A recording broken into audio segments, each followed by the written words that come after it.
We also know that, 4 out of 10 Australians are getting inadequate sleep. So, this is a big problem, and it's that has profound effects on everything. Every cell in the or every organ in the body is adversely affected if we're not getting enough sleep. Welcome to the Get Invested podcast, where we share great conversations with experts from all walks of life to uncover their secret know-how and where they invest their time, their skills and their money, and the benefits that this has created. You see, the truth is that everyone invests. Every minute of every day, we're investing our time, our skills, our energy and our money in something. Some of us are investing consciously, some unconsciously, sometimes for good, sometimes for bad, and sometimes for no impact. Get Invested will help you to start living by design, not by default. I'm going to help you to make it happen, not let it happen. You will hear the top tips on how you can live with conscious intent so that you can live more, work less, and leave a living legacy by investing now. Listen to the show to discover the top tips on how to get started, make the most of your investment journey, and ultimately to be living your dream, not someone else's. More episodes can be found on iTunes or at bushymartin.com.au/get invested. Thanks for listening, and now let's get invested.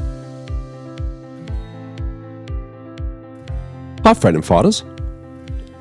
Do you or have you ever suffered from memory loss, brain fog, stress, depression or anxiety, obesity, lethargy and exhaustion, high blood pressure, diabetes, heart disease, stroke or cancer?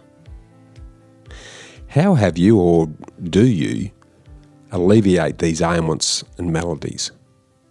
My guess is probably some kind of medical intervention or a drug of some kind. But what if there was a simpler underlying cause to all of these myriad conditions that's right before our eyes, but we just fail to see it? Both a cause and a solution that's often overlooked, or worse, ignored. Have you guessed what I'm talking about? If you haven't fallen asleep, then I'm talking about sleep or the lack of it. Sleep deprivation is a major underlying cause of all of these conditions. But the good news is that reversing it and getting good quality sleep is also the solution to preventing most of these conditions. According to the Sleep Health Foundation report by Deloitte's Access Economics, titled Asleep on the Job, Counting the Cost of Poor Sleep, the impacts of insufficient sleep include increased risk of chronic diseases, impacts on mental health, impaired judgment, increased risk of accidents, and reduced productivity. And guys, how are your testicles? Because according to sleep research, men who sleep 5 hours a night or less have significantly smaller testicles than those who sleep 7 hours or more.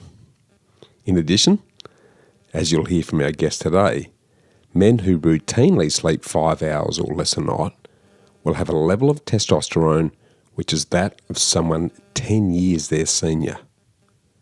So a lack of sleep will age a man by a decade in terms of that critical aspect of wellness. And research shows equivalent impairments in female reproductive health caused by a lack of sleep. Well, what is the cost to the Australian economy of inadequate sleep? Well, in 2016-17, the Deloitte's report confirmed that inadequate sleep was estimated to cost the Australian economy $66.3 billion in that year alone. And the stats on sleep deprivation are also eye-opening. The Deloitte report confirmed that 4 in 10 Australian adults, or that's 7.4 million people, frequently suffered from inadequate sleep in the 2016-17 financial year. And in that same year, sleep deprivation was directly linked to over 3,000 deaths. There were 394 deaths a year from falling asleep at the wheel of a vehicle or from industrial accidents due to a lack of sleep. And the remaining deaths are heart disease and diabetes deaths that are linked to sleep disorders. And sleep deprivation has been shown to be a major contributing cause to the tragic accidents at the Chernobyl nuclear power plant meltdown in Ukraine in the 1980s and the Space Shuttle Challenger explosion disaster, both resulting in the loss of many lives. And in the investigations that followed those disasters, poor judgment as a result of extended shift work and loss of vigilance and tiredness from inadequate sleep was attributed as a major cause of those disasters. So, to set the scene on the importance of sleep, let's share some thoughts from another sleep specialist, Russell Foster. If you're an average sort of person, 36% of your life will be spent asleep, which means that if you live to 90, then 32 years would have been spent entirely asleep. Now, what that 32 years is telling us is that sleep at some level is important. And yet, for most of us, we don't even give sleep a second thought. We throw it away. We really just don't think about sleep. And so, what we'd like to do today is to wake you up, or should I say, put you to sleep, to change your views, to change your ideas, and change your thoughts about sleep. So to start this sleep journey, let's start by going back in time and look at how our attitudes to sleep have changed through some historic literary quotes. Let's start with this one. Enjoy the honey-heavy dew of slumber. Any ideas who said that? No? Well, it was Shakespeare's Julius Caesar, and that was penned back in the late 1500s. And here's another one. O sleep, O gentle sleep, nature's soft nurse, how have I frighted thee? Yes, that's Shakespeare again from Macbeth. And from about the same time as this quote, sleep is the golden chain that ties health and our bodies together. Extremely prophetic, this was by Thomas Dekker, another Elizabethan dramatist. But if we jump forward 400 years, the tone about sleep changes significantly. Thomas Edison, at the beginning of the 20th century, said, "Sleep is a criminal waste of time and a heritage from our cave days." And if we also jump into the 1980s, some of you may remember the British Prime Minister Margaret Thatcher, who was reported to have said, "Sleep is for wimps." And of course, the infamous Gordon Gekko from Wall Street said, "Money never sleeps." What did we do in the 20th century that changed our approach to sleep? We've almost universally used Thomas Edison's light bulb to invade the night, and now we occupy the dark, and in the process of this occupation, we've treated sleep as an illness, as something to be avoided, minimised and eliminated. How many times have you caught yourself saying, "If only there were more hours in the day"? Many of us now treat sleep as an enemy. Many of us barely tolerate the need for sleep. And at worst, many of us think of sleep as an illness that needs some sort of a cure. To sleep is to be perceived by many as weak and lazy. I was certainly guilty of this for decades, where my incessant workaholism meant that I survived on very little sleep for years on end, wearing my sleeplessness as some sort of twisted badge of pride. And it's only been in recent years that my thinking on this has reversed, and I now love sleep and reap its plentiful rewards. And our ignorance about sleep is really quite profound. Why is that?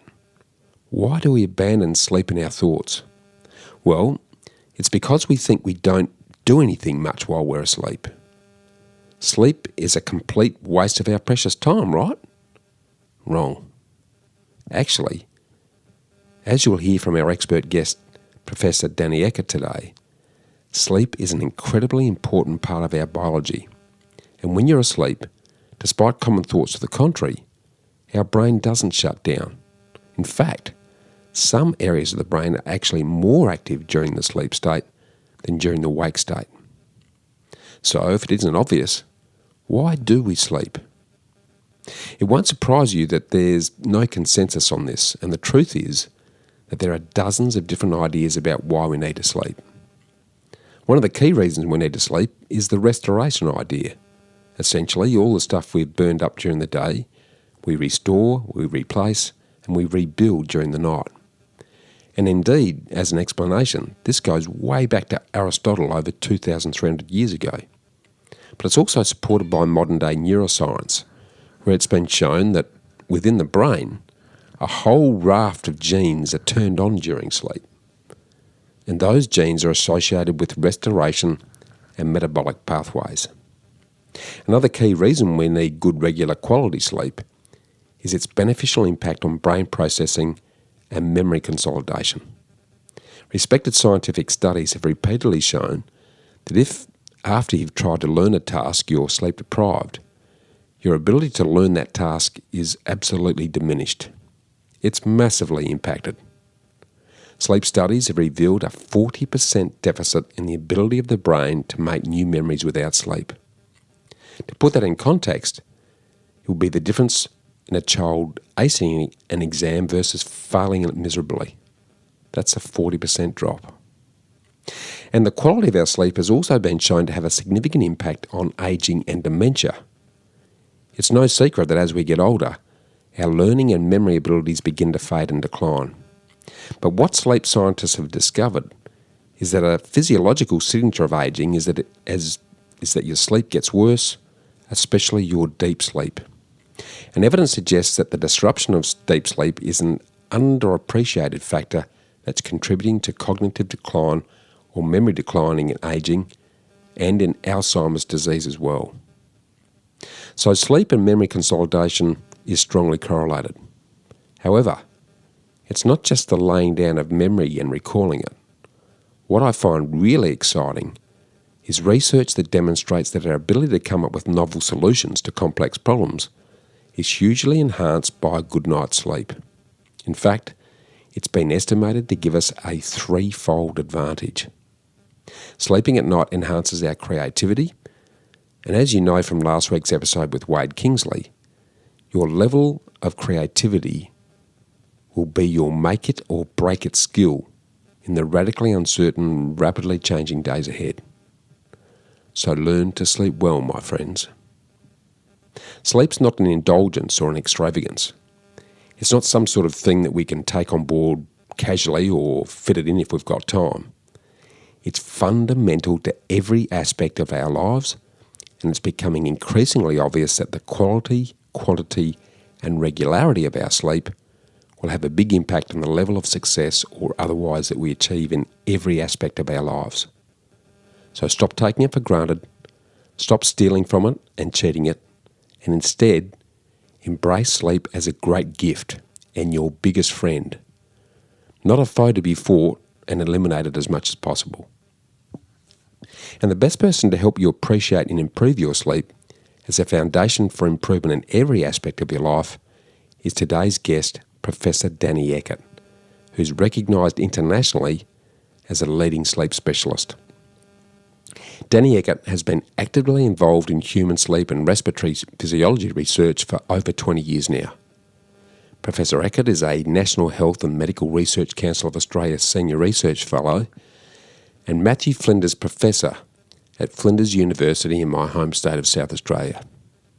Danny currently serves as Director of the Adelaide Institute for Sleep Health and Deputy Director at the Flinders Health and Medical Research Institute. He leads a comprehensive research program that focuses on identification of the causes of sleep apnea, optimisation of existing therapies, and the development of new tailored therapies. He's well known for his pioneering respiratory work, which has led to a new precision medicine therapeutic framework to understand and treat sleep apnea, and for his research on the role of arousal mechanisms on sleep apnea itself. He's also published more than 150 articles in the leading sleep and respiratory medical journals.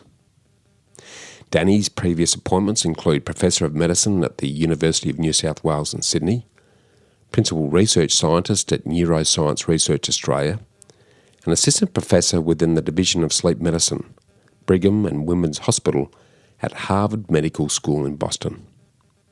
So in this eye-opening and insightful discussion, Danny answers all of your key sleep questions, including what is good quality sleep, what happens to us when we do sleep, why is sleep so important, what are the benefits of good sleep, how much sleep do we need, and what are the impacts if we undersleep or oversleep. How do our iPhones, TVs and other technological devices affect our sleep? What's the relationship between sleep and breathing? What impact does meditation and napping have on sleep and its benefits? And what impact does sleep have on our mental health, our mood, depression, body organs, performance, memory, creativity, weight, and our immune system? He answers, can we recover from the ill effects of prolonged sleep deprivation? What do we need to do and what not to do to optimise sleep and its benefits? How do we need to set up our sleep environment and our sleep routine? What position should and shouldn't we be sleeping in? And he gives us a rundown on the growing epidemic of sleep apnea. He talks about what it is, what are the common causes, what are the risk factors, the effects, and what can you do about it. Now, this is a really informative discussion that definitely won't put you to sleep. But if you're looking for a good book to read before you grab some well-earned Z's, you can grab a free copy of my award-winning book, Get Invested, which is the prequel to my book, The Freedom Formula, and you can get them by going to bushymartin.com.au/books, and hopefully they won't put you to sleep. Now, in closing, we want you to start taking sleep seriously. Like time, you can continue to treat it as your biggest enemy and suffer the consequences. Or you can embrace it as your greatest friend and enjoy all of the self, health and wealth benefits that come with it. And you'll hear in detail from Danny that if you have good sleep, it increases your concentration, attention, decision-making, creativity, social skills, and every aspect of your health. If you get sleep, it reduces your mood changes, your stress, your levels of anger, your impulsivity, and even your tendency to drink and take drugs. As Jim Butcher, the fantasy writer, says, sleep is God, go worship. And we recommend that you do the same. And always remember to fall asleep with a dream and wake up with a purpose. Thanks for not falling asleep just yet. Before you enjoy this great eye-opening to eye-closing discussion with Professor Danny Eckert.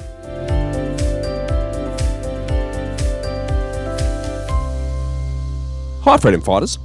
Now, if you've been listening to Get Invested for any length of time, you'll know that I believe that sustainable success lies at the intersection of self, health and wealth.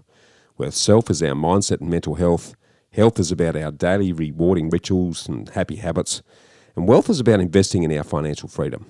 So today, we're focusing on the underrated and often unrecognised and overlooked discipline that's fundamental to any achievement in all of these things, and that's our sleep.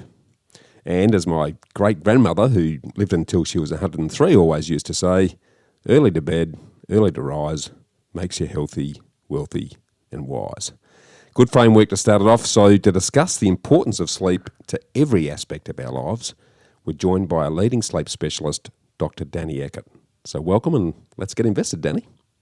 Thank you. Good to be here. Danny, been looking forward to having this chat for quite some time, given just how foundational and fundamental sleep is to everything we do. But to kick things off, for those who haven't heard of you, can you just give us a very quick rundown on who you are, what you do, and most importantly, why you do what you do? Yeah, sure. Look, I am, as you said, a sleep scientist, and I've been in this field for 20 years now. Originally, I wanted to be a cyclist, actually. So I did a lot of mountain biking when I was at school and raced world championships and Oceania Games and wanted to be a professional cyclist. But, along the way, I was also very interested in medicine and the human body and physiology and had this sort of crossroad period of my life when I finished my undergraduate training in exercise physiology, where I had the choice to kind of stick with the exercise physiology world or or move into this new sleep and respiratory physiology world. And very quickly I realised that sleep is actually the other end of the spectrum of exercise, when you're pushing your body as hard as you can, and where the physiology is most interesting, and it turns out the body's sort of most vulnerable. Sleep is the other extreme of that, where when it's quietest, but also it's most vulnerable, and in my opinion most interesting. So that's kind of been my journey. And originally trained in and grew up in Adelaide, and then finished my doctoral training at the Repat Hospital in Adelaide, and then moved across to Boston, to the Brigham and Women's Hospital at Harvard Medical School, and spent six years there. And that was, as you can imagine, just fantastic experience and life changing. And then came back to Sydney and spent 8 years in Sydney, where I built a state of the art sleep research facility and built a team there. And in the last couple of years, I've relocated with my family back to Adelaide to take over as director of the Adelaide Institute for Sleep Health. And we now have one of the largest sleep groups in the planet, and run a 6-bed dedicated sleep research facility. Really trying to figure out why people get these common sleep disorders, and what we can do about it in terms of coming up with new therapies and treatments. And why I do it because I love it. It's interesting, and always wanted to do something that fundamentally helps others and makes a contribution to society. And this has been a good fit. Yeah, perfect. Well, you've given us a really good Reader's Digest flying visit on your journey so far. I'd love to sort of circle back and dig into a little bit of that if I can, particularly around that sort of transition point from the cycling to sleep. I mean, I can probably sort of understand that as a young man, the cycling and the physical side of things would have been pretty exciting. Talk us through what led you into that, and then talk us through around the time of what made you start to head in the other direction. Yeah, look, I mean, I was always, came from a family of, 3 brothers and a couple of stepbrothers as well. And so, sport was always important in our family, as it is in many Australian families. And, I played AFL football and was keen to do that for a long time, as a, when I was in high school. But then, just got interested in this mountain biking thing with, a sort of a friend that lived around the or worked in the bike shop down the road, and soon enough I was hooked on this, pushing your body as hard as you can, and very soon after I was doing it, for spending many hours riding my bike and making this a real focus. And so all through my high school years and into my early university days, this was still a real focus. Like you said, it was exciting. I got to travel around the country and do a little bit of overseas travel, and it was a great way to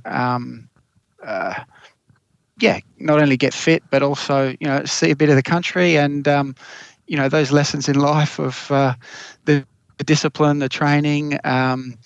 It's made everything else in life pretty easy, really, compared to pushing yourself as hard as you can riding a push bike. But in terms of the crossroads, I guess for me it was actually it was when my mum got unwell. I was 18, and my mum was diagnosed with cancer, and basically I realised that there was more to life than riding a push bike. And so it did. It made me reprioritise things, and I took a year off after high school and raced my bike around the country. And I was the junior uphill champion when I was younger, and got all these great opportunities. But that was the crux of it. Mum got unwell. I refocused therapist and spent a lot of time looking after her actually towards the end, and that really pushed me towards this medical research career. Really was that moment. And I guess to take that a little further, I was still doing exercise physiology when I was at university, and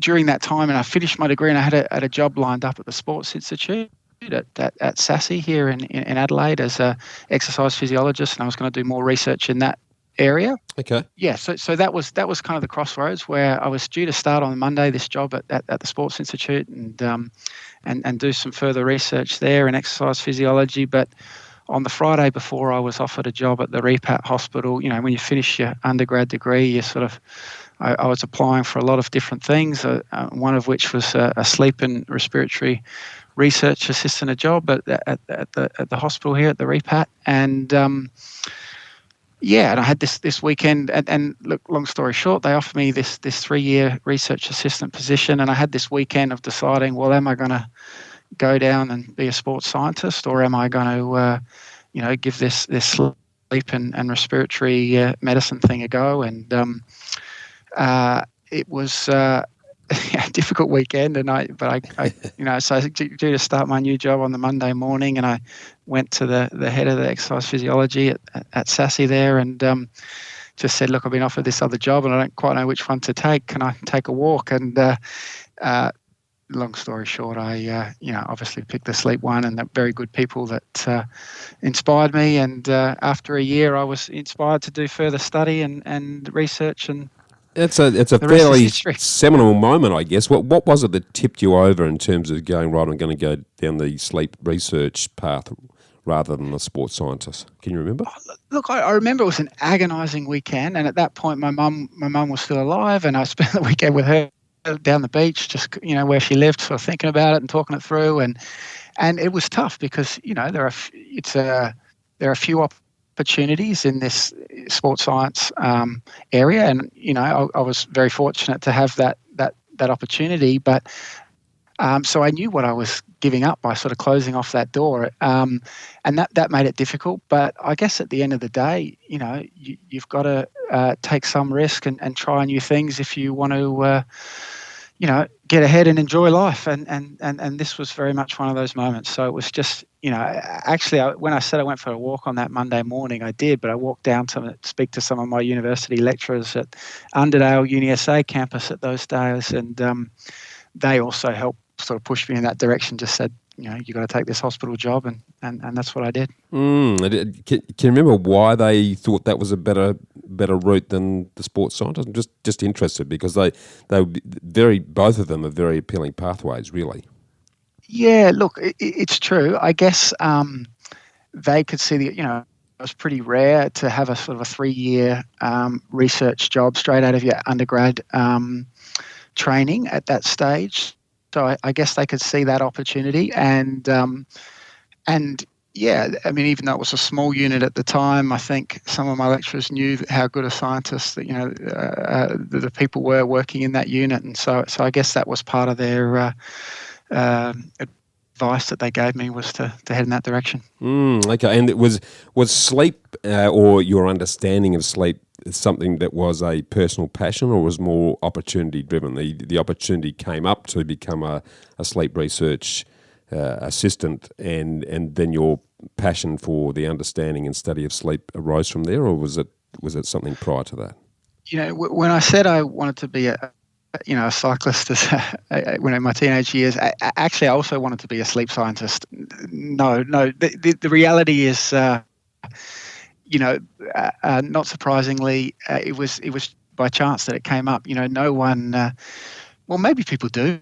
Maybe if you want to be a sleep scientist, I was saying that tongue in cheek, but no, it was not on my radar at all. And it really, I remember being in the, and so yeah, it was a surprise to me that I've ended up here as well. But I love it. I love what I do. It's interesting, and it really was, the people in that interview panel that I ended up, becoming my supervisors and colleagues that inspired me and got me interested in this topic. And it was, so it was an interesting and serendipitous landing. Well, tell me a bit. You sort of, if you sort of reflect back across your life so far, what's life event do you believe brought about your greatest change today? Well, yeah, I mean, I greatest change. So, yeah, I mean that was obviously a pivot point career-wise at a young age. I mentioned a little bit about my mum getting unwell. That was, for a young person to lose their mum, that was a big deal, and it made me refocus on what's important in life and what my priorities were, and as well as doing things that I wouldn't have otherwise done while mum was alive, like going out and getting a motorbike license and buying a motorbike and doing those things that I wouldn't have otherwise done. But Yeah. Look, change is can be exciting, and I've obviously travelled around a bit in my career, and I've always enjoyed that. And combination of all those things, I think. Yeah, okay. Well, let's jump to the future for a minute. I'd love for you to paint us a picture of your ideal lifestyle. What are you doing with who, where, when? What does that look like for you? Yeah, look, I have a family and a wife that I adore, and a job that I absolutely love. It does not feel like going to work every day. It's fun going to work and working with the people I do. So for me, I'm in my early 40s, and I feel very fortunate to be in the position I'm in. And yes, I've made some deliberate choices along the way to land in this place. But, in terms of the future, we're, continually evaluating that to make sure that, I'm getting enough time and energy, good quality time to enjoy being with my family and making the most of those times whilst, having a rewarding and enjoyable and contributing at work in an area that I feel is important and ultimately helping others and helping the community. So as long as I keep doing those things, I'm happy. Okay, well, just on that, in terms of it's more around sustaining that great lifestyle that you're currently enjoying. What are you or will you be investing into to maintain that long term, Danny? Yeah, I guess the priorities are looking after my health and well-being. I am useless to anyone else if I'm not looking after myself. And as a sleep scientist, I do practice what I preach, and so not always been the case. But now I make sure I get enough sleep. I make sure I get enough exercise, and I try to eat well, and so that's the key. And being organised, getting systems in place so that I can be as productive and as happy as I possibly can be. Yeah, love it. You mentioned some great stuff there around the system side of stuff that's going to, I guess, continue to maintain the sort of the habits that will maintain the awesome lifestyle that you've got. If we talk about success for a minute, what would be your definition of sustainable success, Danny? Look, sustainable success for me would be waking up every day and doing something that you are enjoying, feel is important, and having fun along the way. I think that would be my very simple definition of sustainable success. Yeah, brilliant. And it sounds very much within that definition. That's exactly how you're living your life right now. So love your thinking around that. No, that's awesome. Well, I'd love to delve now into your favourite subject and one that I've got a personal interest in because it's a work in progress for me, Danny. I'll be honest in saying that for many years as a very career-orientated professional, I treated sleep as almost an enemy. and it was expendable. What's that old saying? I'll sleep when I'm dead. Yeah. That was pretty apt to probably 20 years in my existence until my mid-30s, when I had a major, had an early life crisis at that stage. That was a real wake-up call for me that then, I'd reevaluated everything at that point in time. But I'd love for you, because I know it's a challenge that a lot of Australians have, is one, getting enough sleep, two, appreciating how important sleep is. So I'd love for you to just expand on that subject a bit for us and talk about, let's start with defining what good quality sleep is. Can you give us a rundown on what that looks like? Yeah, look, good quality. I mean, sleep is fascinating at all levels. Despite what, some people perhaps might think, that, you go off to sleep and things shut down and you wake up feeling refreshed. It's so, and you're in this kind of comatose state. It's a very dynamic process with, actually lots going on. And we're learning more and more about that as time goes by and the science evolves. But, basically, good sleep for an adult is getting enough. And so for adults, the recommendations are between 7 to 9 hours a night is what we require for, happy, healthy, optimal life. But we also know that, 4 out of 10 Australians are getting inadequate sleep. So, this is a big problem. And it's, that has profound effects on everything. Every cell in the, or every organ in the body is adversely affected if we're not getting enough sleep, or we're getting disrupted sleep, perhaps due to a sleep disorder or another medical condition that's perhaps back pain or something that's interrupting our sleep, or sleep apnea or insomnia, one of these common sleep disorders. Every organ is adversely affected in the body, and actually every cell in the body is potentially adversely affected. So, profound effect on the human body and our function. So, sleep is important, as it turns out. Yeah, so let's talk about some of those effects. Can you expand on, and you've made it clear it affects every cell in our body effectively. I'd love for you to just to really bring that to the fore for the listeners to understand. And let's do it the flip side. If you're not getting enough sleep, what impact is it having? Can you talk about some of the actual impacts that flow on from that? Yeah, and I guess just to put some numbers on it, so you stay awake for 19 hours in a row. So getting up early, working through the day, perhaps staying up later than you should. By the time that 19 hours rolls around, you're performing at a blood alcohol concentration equivalent of 0.05. So you're legally intoxicated after being awake for 19 hours. You extend that to 24 hours, it's 0.1. So that's just one acute period of not getting enough sleep. And I guess to take some other examples, if you take a healthy 20-year-old individual and you put them in the sleep lab and restrict their sleep for 5 to 5 hours for 5 nights in a row, and then you measure their blood glucose before and after that, at the end of that 5 days, that person is now in a pre-diabetic state. So that's, you might think, well, 5 hours, that's not too bad, but actually that cumulative sleep debt, knowing that we should be getting sleep 7 to 9, is messing up your glucose control and really putting you in a state where you're in pre-diabetic state. Another one, you take a 20-year-old healthy male, put him in same conditions, 5 hours a night for 5 nights in a row, and you measure their testosterone levels. It's as though that healthy 20-year-old is actually aged over a decade. So, messing up the testosterone levels enormously. Maybe that's better for society, I don't know. But, for sport and well-being and, for optimal performance, probably not.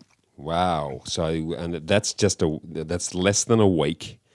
You can effectively age 10 years as far as testosterone is concerned, and you can be in a pre-diabetic state. That's a big impact in a very short space of time. Yeah, these effects are big, and in in our busy societies now, and you mentioned periods where you weren't getting enough sleep. Equally, when I was at university writing, you know, getting your reports in and all that kind of thing, and we've all had periods we've got deadlines and we've had to push it, and sleep often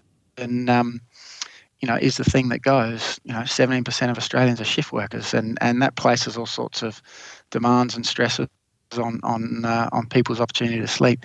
All these things, immediately the next day can affect our mood, our attitude, our ability. So a night of sleep deprivation, this area in the brain called the amygdala that is part of this limbic system, which controls our emotional response. So we're much more reactive, much more likely to make rash decisions, and after those nights of sleep deprivation. Let's sort of delve into that a little bit more then, because the subject of mental health has it's starting to receive a lot more focus in recent times. Can you sort of expand a bit on the impact of sleep on mental health? Look, very interconnected, and in fact, sleep disruption, insomnia is one of the criteria for mental health issues and depression. So these things are bidirectionally related. So if you are sleeping poorly, then, for example, if you've got sleep apnea, much more depression is much more common. And equally, if you've got a mental health disorder, that can affect and disrupt your sleep, and you find yourself in this vicious cycle of things getting worse on both fronts. So very interconnected. But on the upside of that, it's obviously also a potential to intervene. So, by prioritizing sleep and getting enough time for it, and if you do have a sleep disorder, going off and getting it treated, there is potential to improve mental health, mood, and well-being by optimizing and prioritizing sleep. Okay. What about the areas of creativity, problem solving, and even memory? What impact does sleep have on those things? Do you know? Yeah, well, memory consolidation happens during sleep, and in particular, we think it happens during these dreaming sleep phases, rapid eye movement sleep, and so nice studies my colleagues did down the hall where I was in Boston to sort of figure that out. You take away that REM sleep component, and people do not consolidate the memories and the learnings that have taken place during the day anywhere near as well. So it is fundamental, really, and some of these disorders like sleep apnea can really disrupt and take away that rapid eye movement sleep period. So fundamentally important. And I guess the obvious flow on then, and you've touched on this already with the pre-diabetic exercise, is that it's going to clearly flow on to weight control, I assume, and Yep. from what you're saying already, it probably also has an influence on our immune system, does it?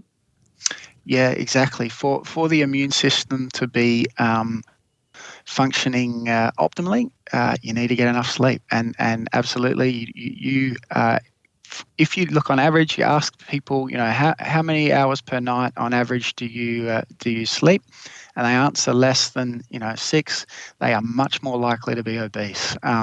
So it is, at that level, it is, and equally they're much more likely to die earlier too, actually. So it's fundamentally important to optimal function, getting enough sleep and getting quality sleep. What with some of these impacts, and if we're talking 5 hours a night for 5 nights, has obviously some fairly serious impacts straight away. Is it recoverable? So if I deprive myself of sleep for a number of years, and then the penny drops, and I suddenly adopt really healthy sleeping habits, can I reverse some of those impacts, or are they long lasting? Do you know? Yeah, well, the science is unresolved in that area, but what we know in practical terms, many of us have what's called social jet lag. So during the week, we perhaps don't get enough sleep during our busy working week hours, and then try to catch up on the weekend. This is a very common phenomenon in today's society. And yes, and we all feel that, assuming we've got enough sleep over the weekend, we're refreshed and ready to go by Monday morning. But, when we do these studies in the lab and we actually, take these people that are chronically sleep restricted during the week and then take them into the lab and give them 10 hours a night for 3 nights in a row, some of these glucose and blood control and blood pressure and these sort of things are recovering after those 3 nights, but often not fully. And as you can imagine, these effects are probably cumulative. So you do it, again and again for long periods of time. You get increased inflammation in the body, and it does have all those other deleterious effects to the body that likely do add up over time, and hence that's why people that at big population study levels, if they're not getting enough sleep, then it is having that adverse effect in terms of shortening your life, more likely to be obese, et cetera, et cetera. Well, that increased inflammation, which is so closely associated with the autoimmune disorders and whatnot, if sleep deprivation is leading to high levels of inflammation, then that alone is going to have very serious impacts on most organs of the body, I would have thought, Danny. Yeah, look, absolutely.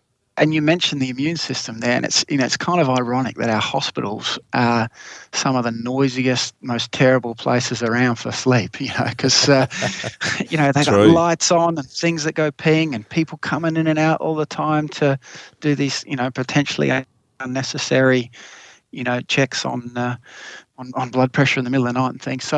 So there is, there's a body of work that's going on now, recognizing the importance of sleep in this setting, doing simple things. There's a lot of scope to redesign these hospitals to make them quieter and perhaps reprioritize, just because they've done those routine checks, you could probably reprioritize those and carve out some of those so that you didn't interrupt the sleep so much. And people, when they were in hospital, could probably be out a lot quicker and recover more, much more quickly if we did make some more space. And even giving even simple trials where they've given people earplugs and eye masks can actually help in terms of improving their recovery times and all these sort of things. So it's it's pretty powerful stuff. Okay, well let's set the benchmark if we can. I'd love you to paint a picture of the perfect sleep.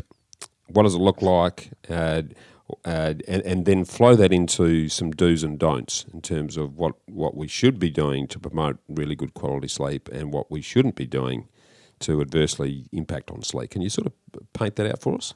Yes, so I guess the perfect night of sleep is, if we think about what we call sleep hygiene, it's you are sleeping in a place where you've got, comfortable bed and sleeping environment. So, good temperature. So optimal sleep, 20 to 24 degrees Celsius is optimal. It's dark, it's quiet. You've got the devices out of there. So there's no devices in the bedroom.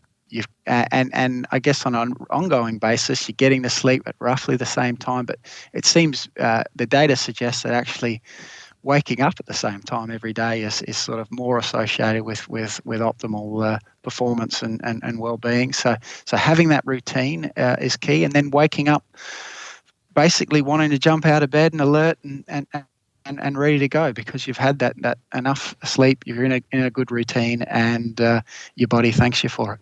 And so do your friends and family and colleagues. Yes, well, and talking about if you're sort of going through a full cycle and you are getting up regularly at the same time, is that does the style of alarm that you use does that have an impact? I'm going to get quite granular here because for self-interest as much as anything, but because most people have got their iPhone plugged in next to their bed and they use the alarm on that to go off, and that makes a hell of a racket at the best of times. What are your thoughts around that waking up process? Look, it's interesting. I'll just talk about it from a personal point of view. So I unless I'm catching a flight, which I don't have to do too much these days, or I've got something I absolutely have to do at a certain time, I don't use an alarm. I just wake up naturally. And it's interesting. I'm an early riser, so I wake up at 5 every morning, or sometimes a touch before, and but I go to bed early. And so when you do have these alarms, yeah, I mean it's we've all got things to do. They serve a purpose, and we need to use them when necessary. But yeah, getting back to your earlier question of what is optimal sleep and stuff. Your body's waking up when it knows it needs to. Ideally you can do that without an alarm, because when you do get these alarms, you do get a big burst of your heart rate goes up. You get this big sort of adrenaline push when it goes up. So nothing particularly harmful of that, other than it's unless you've got some pre-existing medical conditions and things, and in rare circumstances that can be harmful. But otherwise it's people do ask about the stage of sleep. Does it help to wake up at certain stages? So we have the light sleep, we have deep sleep, and then we have dreaming or rapid eye movement sleep. And it turns out that we tend to have lighter, more of the rapid eye movement dreaming sleep, where you tend to wake up more easily in the early morning hours anyway. That deeper sleep tends to come in the early half of the night. So it probably doesn't matter that much, is really the truth of the matter. Yeah, okay. No, that's very good to know, mate. You touched earlier on 17% of Australians are shift workers. I'm taking it from what you said that that's a bit of a challenge when it comes to the impact of sleep. Can you talk us through what that means?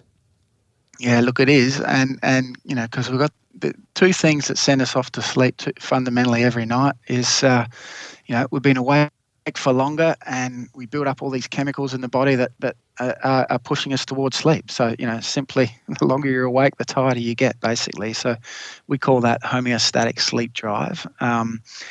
And so that's one thing that gets you off to sleep. But you've also got this body clock or circadian rhythm, and we've got all these clocks in our body, as it turns out. One is in the sort of brain stem, is the sort of central clock, or the conductor of the orchestra, if you like. And then you've got all these other clocks all spread around the body. And that, if you're a shift worker, that turns out that clock system is kind of slow moving, and that's why we get jet lag and things.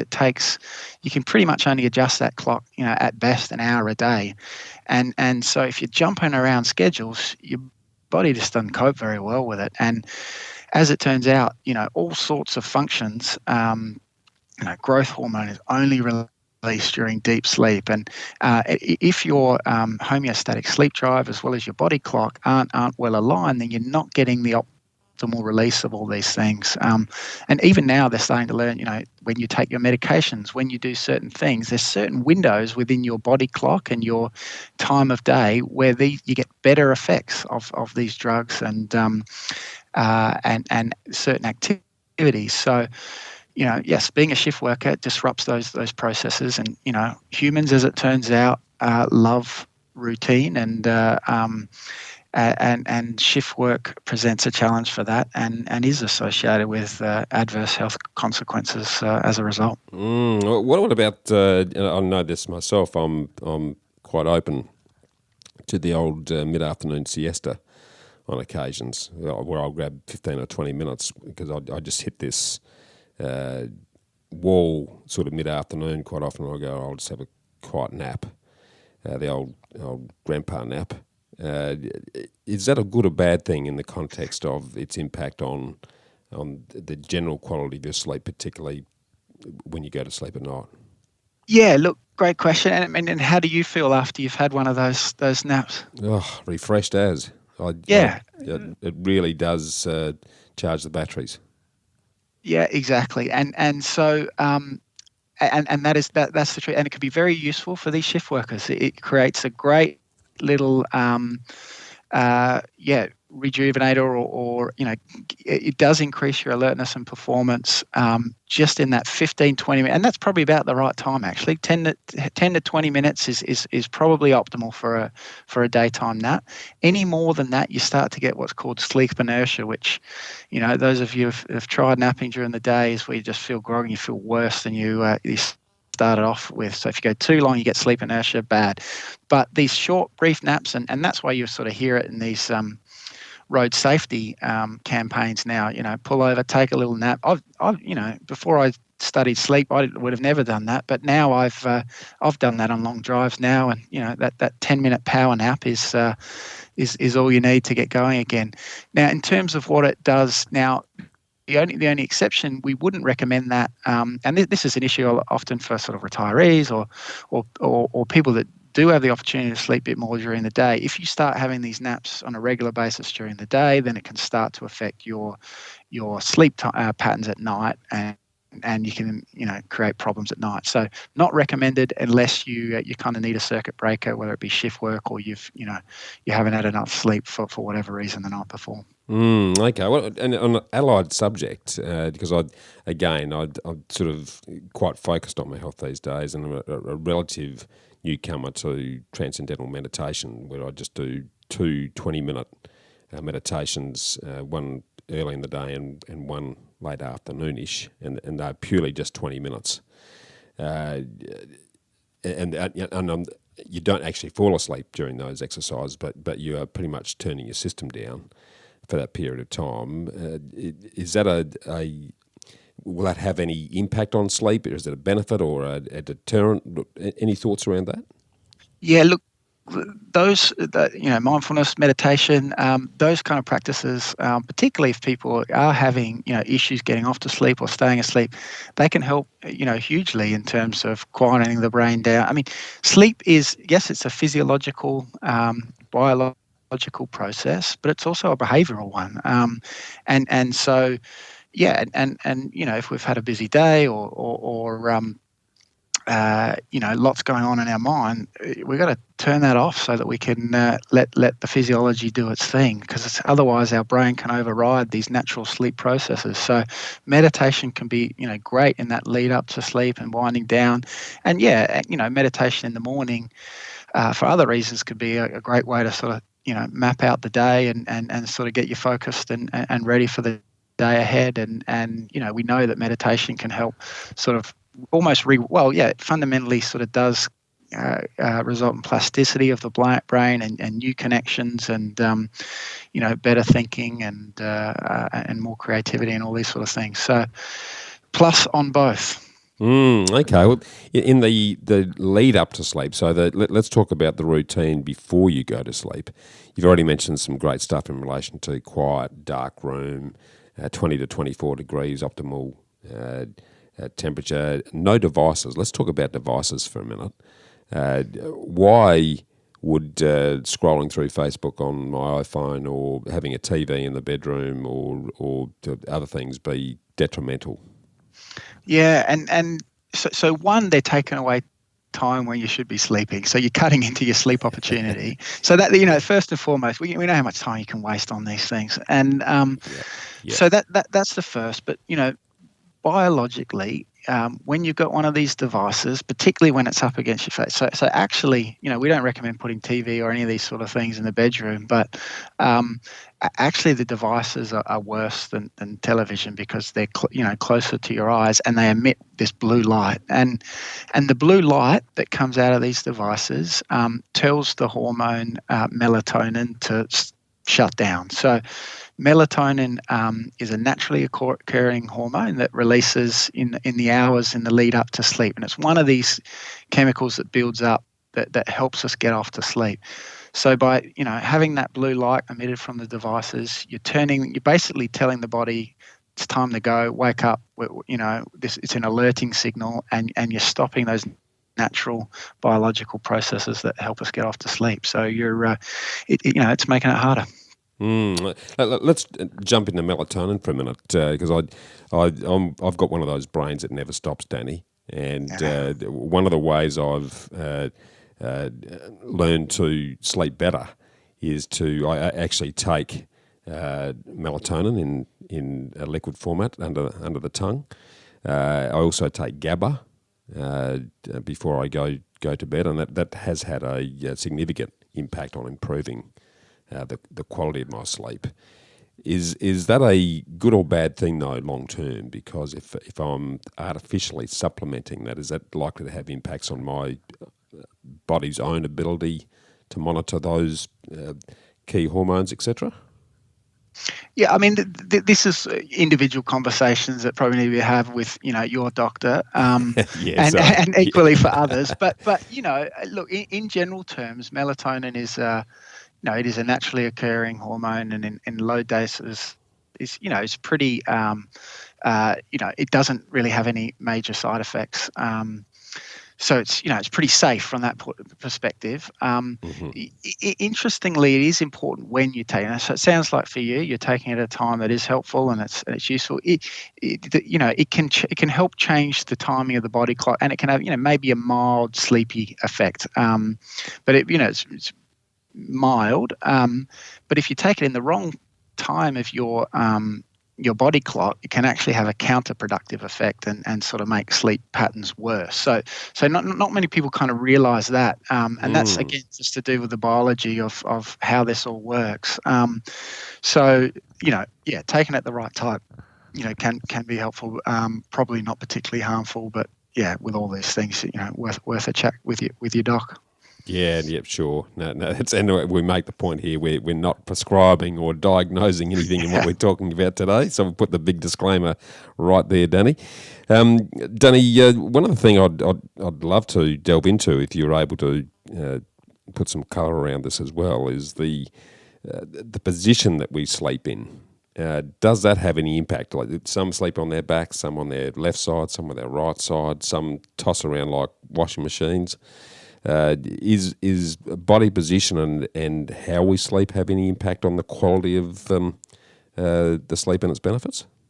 Look, it certainly can. And again, most people, going back to those earlier statements about, turn the lights off, go to sleep, wake up, and, think not much has happened throughout the night.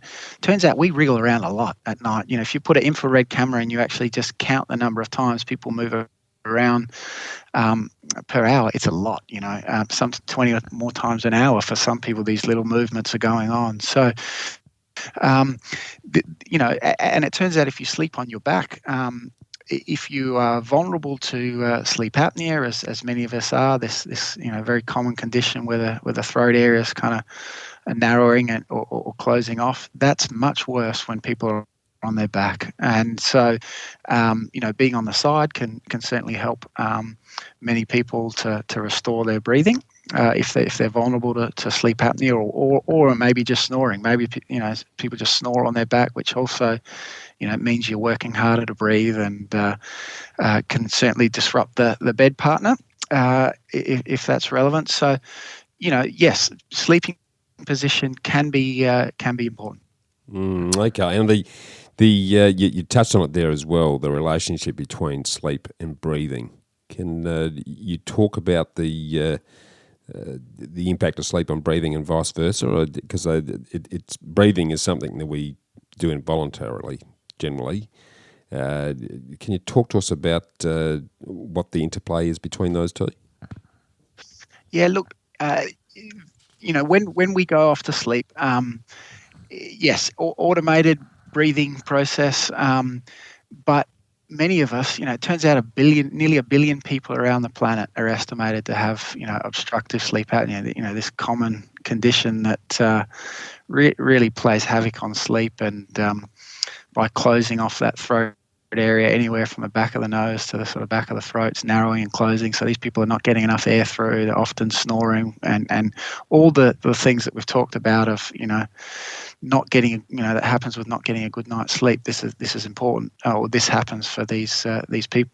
So over 1 million Australian adults have this condition. So that's where you're literally not getting enough air, and your oxygen levels are going down. It's placing stress on your heart, and you're waking up many times throughout the night without even knowing it. And not surprisingly, often feel pretty rotten the next day, and more likely to crash your car and have all these other sort of consequences.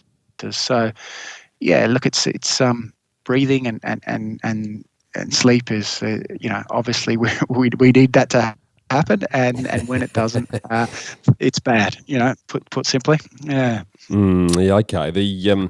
Let's delve. Well, no, before we do that, there's something that I just want to close off on the general conversation around sleep, and that is we talked about too little sleep, and you've talked about the sort of ideal, between 7 to 9 hours. And two questions that flow out of that: does that change with age? Number one. Number two, can you oversleep? And if you sleep too much, is that a good or bad thing?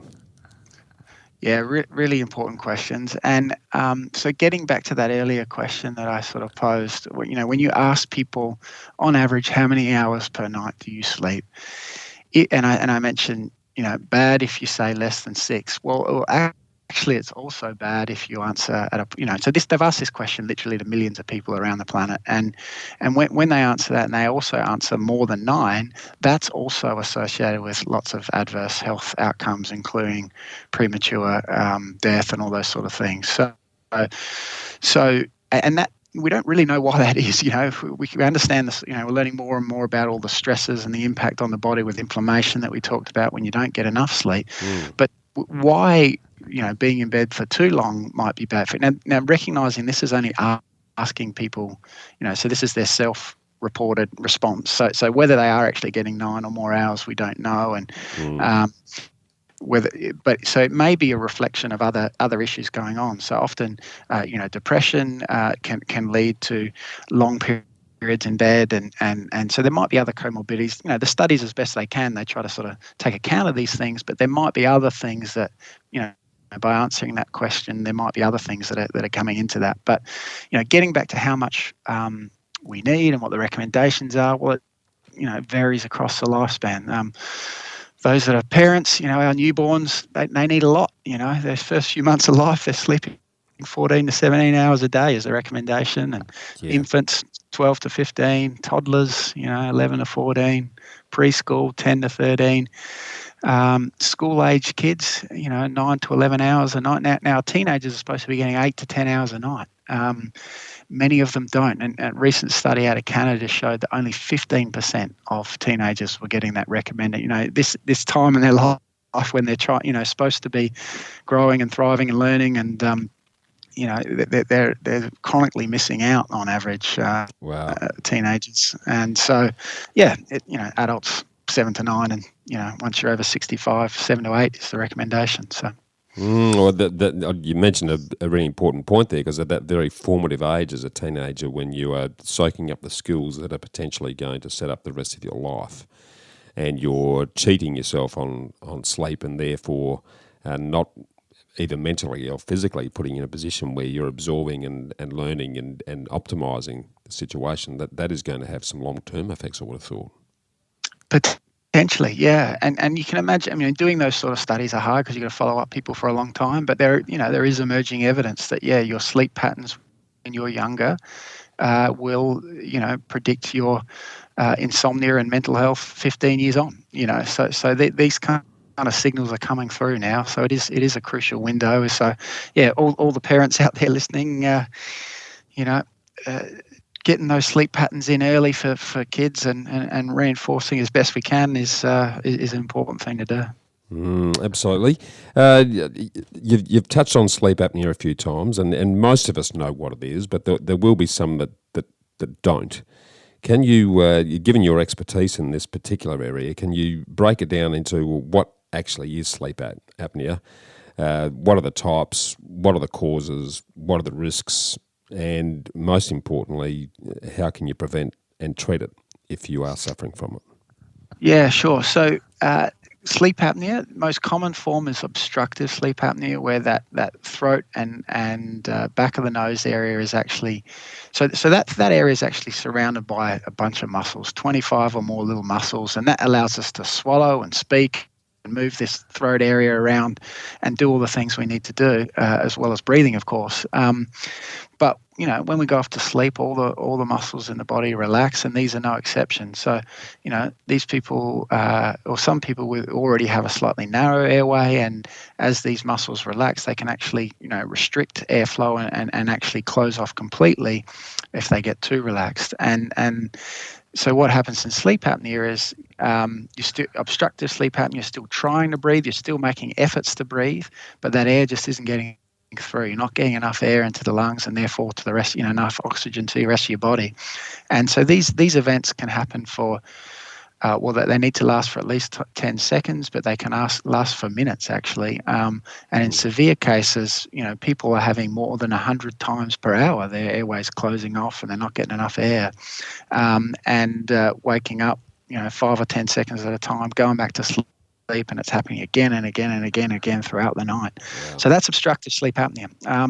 Now, the other one is less common. It's called central sleep apnea, and this is where actually the signals from the brain to tell you to breathe are misbehaving, and it's quite common in people who've also got some heart disease or other issues going on with their cardiac function, and that is where they're just because when you're asleep, carbon dioxide controls your breathing, and with some of these other conditions, they can cause those signals to be disrupted, and you're just basically not, the brain's no longer telling you to breathe in the way it should, and that can cause low oxygen problems as well. Wow, and oxygen deprivation would be having some major impacts on the brain, but all the other organs of the body as well then. Look, exactly. And in terms of causes, middle age and elderly and aging is one of the big causes. Obesity is a major cause for obstructive sleep apnea, but thin people get it too. There's other anatomical reasons why you might get it. And men get it, twice as more frequently than or more than women. Why is that? Well, look, it's interesting when you go into the physiology. The airway in men tends to be a little longer, so you've got a longer tube that just may in itself be more vulnerable to collapse just because you've got more of it. The other reasons we think are important are premenopausal. So actually, after menopause, women. The rates of sleep apnea become much more similar to men. So something to do with the sex hormones, estrogen, progesterone, and things. They stimulate breathing, and they probably protect women from having sleep apnea as well. Probably other things like the way we distribute our weight. So men tend to store it on their bellies, whereas women, around the hips, and that when you go off to sleep and your respiratory muscles and things relax, if you've got a big belly, that pushes down and lowers the amount of air in your lungs, and that can also have effects on the upper airway too, and make it more collapsible. So all of those things together are probably what make it more common in men than women. Well, to sort of bring the whole sleep discussion to a head then, Danny, for those that are suffering poor sleep, or they always feeling tired and suffering of these other things, or whether they're aware or not aware that they may be suffering from apnea, sleep apnea of either of those types you spoke about, what should people do? What's their course of action? First thing is to talk to your doctor. Yeah, so if you're worried about your sleep or you feel like it's affecting your function, have a conversation with your doctor. In Australia and many places throughout the world, but in particular Australia, we have fantastic sleep doctors in this country, and a lot of the sleep medicine field, a lot of the innovations have come out of Australia. So we do have great access to care, and some of the best people on the planet to manage these problems. So.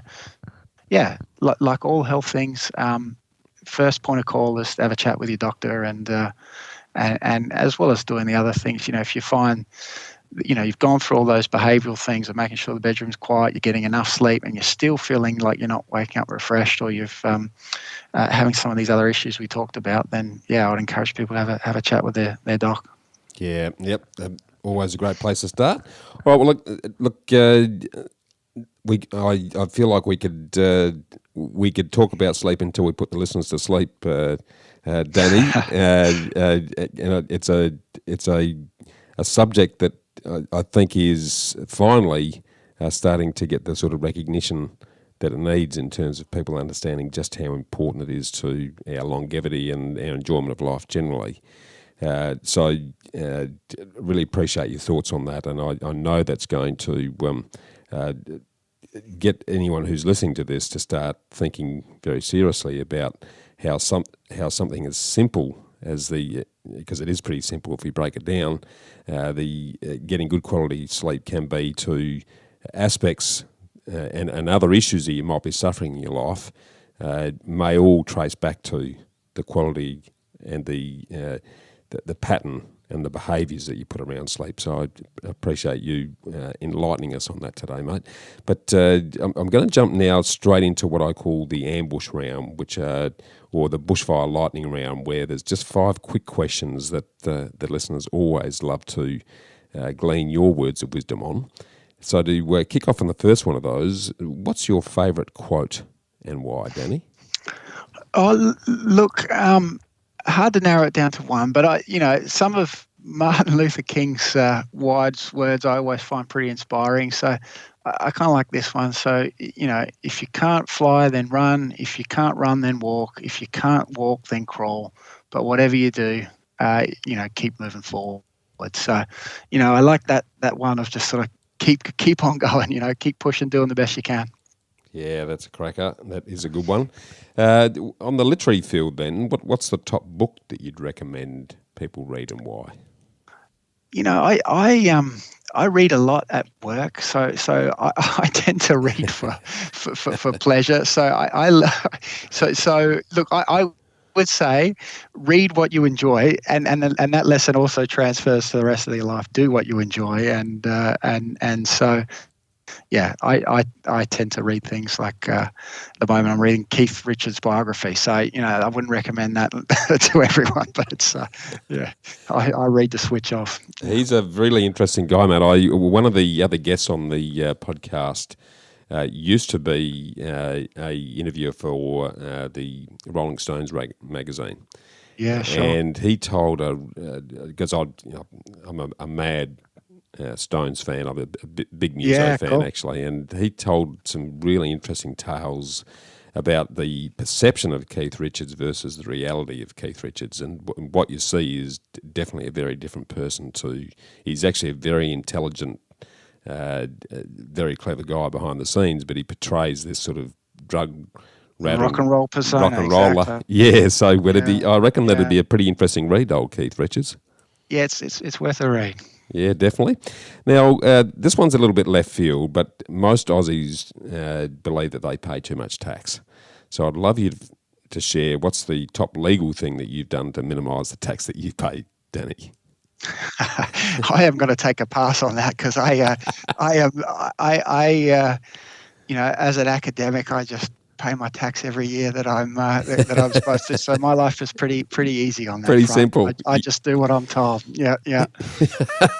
Well, my good accountant keeps telling me that if you're paying tax, it means you're making money. So that can't be a bad thing. my grants are funded by taxpayer money, so I try to use it wisely. Yeah. No, awesome. Yeah. Okay, the good answer. The next question revolves around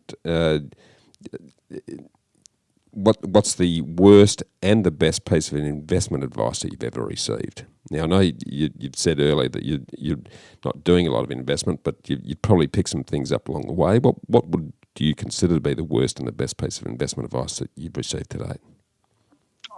Oh, look, again, yes, probably not my area of expertise, but for a personal level, you got to live somewhere, and so for us, buying and paying off our house as quickly as we can and as worked well for us. So that simple old one is the best. And look, I did have a managed fund at one stage when I was younger, and then that financial crisis hit, and that was the end of that short trial I had with that. So that was the worst scenario I had. So pretty simple for me on the money. Yeah, no, that's easy. No, that's good. And the final one, what's a personal habit that you believe contributes most to your success generally? Personal habit. Look, I think for me it is about pleasant perseverance. I think that's how I operate, and goals in mind. inspired by what I'm trying to achieve, keeping the big picture in the forefront, and just pleasantly persevering towards that goal. That's how I operate. I love that expression, and I've never heard it before, mate. Big believer in patience, persistence, and perseverance to achieve anything in life, but pleasant perseverance. That's a really good way to describe it, actually, mate. Thanks for sharing that. That's brilliant. Okay, final question then that gives you an opportunity to really summarise the key messages that we've been talking about today. If I gave you a microphone that spoke to every single one of these 7.7 billion odd people that are currently alive in the world, and I gave you 60 seconds to talk, what would you say? Look, above all, I would say be kind. Be kind to your fellow humans, and if you are in a position where and recognizing that not everyone is around the planet, if you are in a position to make a positive contribution or help others, then you got a responsibility and an ethical and moral obligation to do that. And you should do it to the best of your ability. And of course, if sleep helps you get there, then make sure you get enough sleep so that you can have a happy, healthy life, up there with the other two pillars of health with exercise and diet. Love that. Been a great conversation, mate. I think very timely one, given the challenges that a lot of us are facing with the ongoing onslaught of the post-pandemic world that we live in, and the uncertainty that creates. Certainly very important, I think, to focus back on the simple thing that's right under our nose, and that's sleep. So really appreciate you coming on today to share that message. You're welcome. Thanks for having me. Thanks, Danny. Talk again soon. Bye for now. Get a summary of all this investment gold in the show notes. Just email me on hello@khgroup.com.au. It's hello@khgroup.com.au. Or check us out at www.bushymartin.com.au/get-invested. I look forward to joining you next week for another episode of the Get Invested podcast. So thanks for listening, and as always, dream as if you live forever and live as if you'll die